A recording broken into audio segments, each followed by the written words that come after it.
India star Prabhas heroine Riti Kumar combination లో ఇప్పుడు the Raja sub movie రూపొందుతున్న విషయం మనందరికీ తెలిసిందే.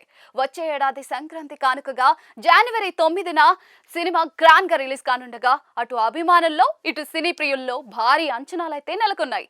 అయితే రీసెంట్ గా హైదరాబాద్ లో ప్రీ రిలీజ్ ఈవెంట్ జరగగా రితి కుమార్ తన కో హీరోయిన్స్ అయిన మాలవిక మోహనన్, నిధి అగర్వాల్ తో సందడి చేశారు. ఆ తర్వాత కార్యక్రమంలో వేదికపై మాట్లాడుతూ తాను కట్టుకున్న చీర ప్రభాస్ గిఫ్ట్ ఇచ్చారని రితి కుమార్ తెలిపారు. దీంతో ఒక్కసారిగా ఈలలు చప్పట్లు వినిపించాయి. అంతేకాదు ఆ విషయం సోషల్ మీడియాలో వైరల్ గా మారింది. దీంతో నెటిజన్లు, సినీ ప్రియులు తెగ డిస్కస్ చేసుకుంటూ ఉన్నారు. ప్రభాస్ ఎప్పుడు భోజనాలే కాదు చీరలు కూడా ఇస్తున్నారా అని మాట్లాడుకుంటూ ఉన్నారు. ఆమెంటో అంత స్పెషల్ అని కమెంట్లు కూడా పెడుతూ ఉన్నారు. ఇప్పుడు చీర స్టోరీపై రితి కుమార్ ఓ ఇంటర్వ్యూలో క్లారిటీ ఇచ్చారు.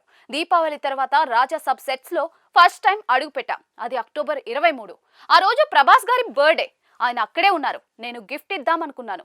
2 రోజుల తర్వాత దీపావళి పార్టీ జరిగింది. మారుతి సార్ నాతో ప్రభాస్ మాట్లాడతారని చెప్పారు. ఫస్ట్ టైం ఆయనతో కాల్లో మాట్లాడాను అని రితి కుమార్ తెలిపారు. ప్రభాస్ తో కాల్ మాట్లాడినప్పుడు నేను ముంబైలో ఉన్నా, ఆ సమయంలో బర్త్డే గిఫ్ట్ ఇవ్వాలనుకుంటున్నానని చెప్పా. ఓకే అన్నారు. నాకు కూడా దీపావళి గిఫ్ట్ ఉందని చెప్పారు. సెట్స్ కు వెళ్ళాక నేను బుక్ ను గిఫ్ట్ గా తీసుకెళ్లా. అది కన్నుడి స్టోరీ ఆధారంగా శివాజీ సావంత్ రాసిన మృత్యుంజయ్ బుక్ అని రిద్ది చెప్పుకొచ్చారు. నేను కర్ణ నేచర్, ప్రభాస్ గారి నేచర్ ఒకటే అనుకుంటాను. వారిద్దరూ చాలా సిమిలర్. ప్రభాస్ అంటే రాజు. నేను గిఫ్ట్ ఇవ్వగానే సర్ప్రైజ్ ఫీల్ అయ్యారు. నేను చేసిన పాత్ర బుక్ ఇచ్చానని అన్నారు. ఆ తర్వాత కల్కి చూస్తే అసలు విషయం నాకు అర్థమైంది. రెండూ అలా సింక్ అయ్యాయి. ఇక ప్రభాస్ నాకు గిఫ్ట్ ఇచ్చారు అని వెల్లడించారు. అది చాలా లవ్లీ శారీ, చాలా బాగుంది. దానిని 3 ఏళ్ల పాటు దాచిపెట్టుకున్నా.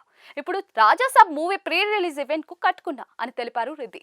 అయితే ఆమెతో ప్రభాస్ ఫ్రెండ్షిప్ ఇప్పటిది కాదు. రాధేశ్యామ్లోనూ ఇద్దరు కలిసి నటించారు. ఇప్పుడు రాజా సాబ్ లో యాక్ట్ చేశారు.